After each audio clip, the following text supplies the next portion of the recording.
Well, after deciding their fate on the last tick of the clock the week before, CMU football decided to leave no doubt who the better team was on Saturday. Welcome into another episode of Maverick Postgame. I'm Joe Azar, and alongside me is the London Joe Flacco to my London Blake Bortles, Bryce Reedy. And while this week's CMU football game had the same excitement factor as watching any Jacksonville Jaguars game, the Mavs made the statement against an RMAC rival. To say the Mavs got away with one against Colorado School of Mines would be an understatement. The Mavs knew that against Fort Lewis, a team who's given up a difficult matchup in recent years, the same mistakes couldn't be made without expecting some major consequences. And the Mavericks ensured last Saturday would be a better game of football. And we're going to take you over to Stoker Stadium for the highlights from the game on Saturday between your Colorado Mesa Mavericks and the Fort Lewis Skyhawks in an RMAC battle between two tough opponents and two bitter rivals. The anticipation was great, and first thing off, we begin where we left off last week with Ryan Sheehan. He nails that first field goal, and then this is an impressive one. Over 50 yards and good. So now the Mavericks have a 6-0 lead, but Bryce, they would not stop there. Here's a big run by Easton Saloom.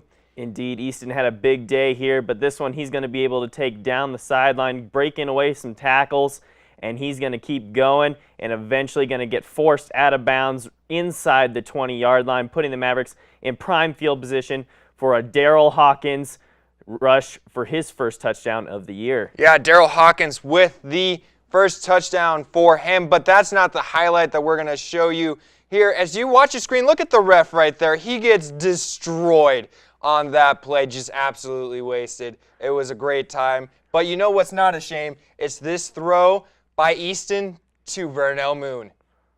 He goes up and makes the big catch there, and we're going to take another look at that. That's a big play by Vernell Moon. Kicked off the team last year, Bryce, but he made his comeback this year, and he's showing why he is such a threat. Yeah, look at the ability to get in front of the defender and rip it away from him on that one. And now Easton's going to show a little bit more athleticism here. He's going to get forced outside the pocket, and once again he's going to find Moon in the back of the end zone. And that's Moon's second touchdown grab of the day, and the Mavericks all of a sudden have a 26-0 lead. Yeah, but Easton, being the dual threat that he is, he's able to run for a touchdown as well as he takes this one to the house. That's an impressive run there. Able to shake off a couple of defenders, able to kind of get away from David Tan, who got in his way, and run all the way down the sideline for a touchdown.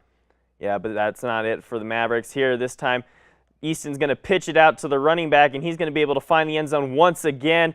And it's going to be a 40-0 lead for the Mavericks. 40 unanswered points through three quarters for CMU. Yeah, Brett Oigi with the score there. Vernell Moon loving it. The Mavericks 40-0 as the third quarter drew to a close. They put in all their backups. That's ball game, ladies and gentlemen, as it's a rout for the Mavericks. They down the Skyhawks with a 40-14 victory. The big performer of the night, Easton Saloom, who threw for 212 yards and 2 touchdowns and added a touchdown on the ground.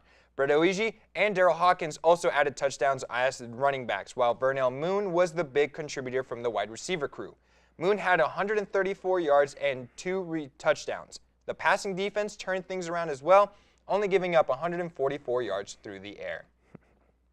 Well, Bryce, CMU made a big statement on Saturday, but now we look forward to what is arguably the biggest game of the season so far against CSU Pueblo. What do the Mavericks need to do on Saturday to take down an intimidating Thunderwolves team, you think? Well, the big thing Pueblo has going for them is their high-scoring offense. The team has averaged 42 points per game against RMAC foes.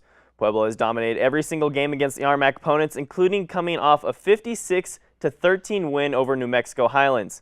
The good news for the Mavs as they pose the biggest threat to disrupt the rhythm of this offense. The Thunderwolves average similar yardage on the air and the ground, but the rushing game has a slight edge, averaging 292 yards a game in the RMAC. The Mavs defense has only allowed 135 per game rushing yards up to this point in the season. The key here for the Mavs is to force the Thunderwolves to be a one-dimensional team on the offensive side of the ball. Make quarterback Brandon Edwards throw the ball often. He's only had 77 attempts all season long, so forcing him to be the hero will be the best route for this defense to go. Yeah, you can see all the running plays that the Thunderwolves were able to pull off, but we have a dual threat of our own. Balance is definitely the key on Saturday, and that goes for the Mavs as well. You want to talk about playing hero? This could be a career highlight game for Easton Saloom. The quarterback, again, dual threat, can throw and run, proving it against Fort Lewis, where he ran for 164 yards. If the offensive line can give Saloom space that he has the talent for to escape the pocket, and he's able to run for a big game.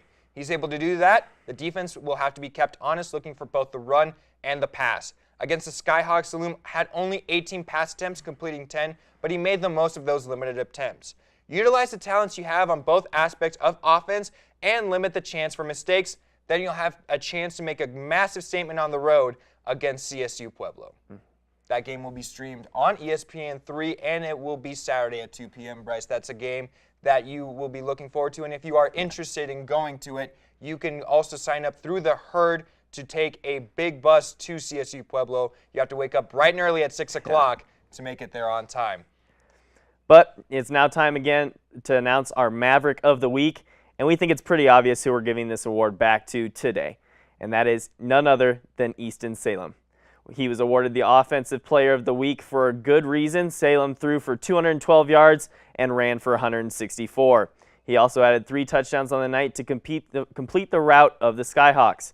He was the spark to an offense that took a while to start, and that is why he is our Maverick of the Week.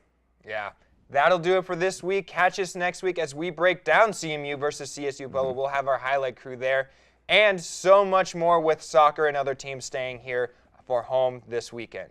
With Bryce Reedy, I'm Joe Azar. Enjoy your week, CMU.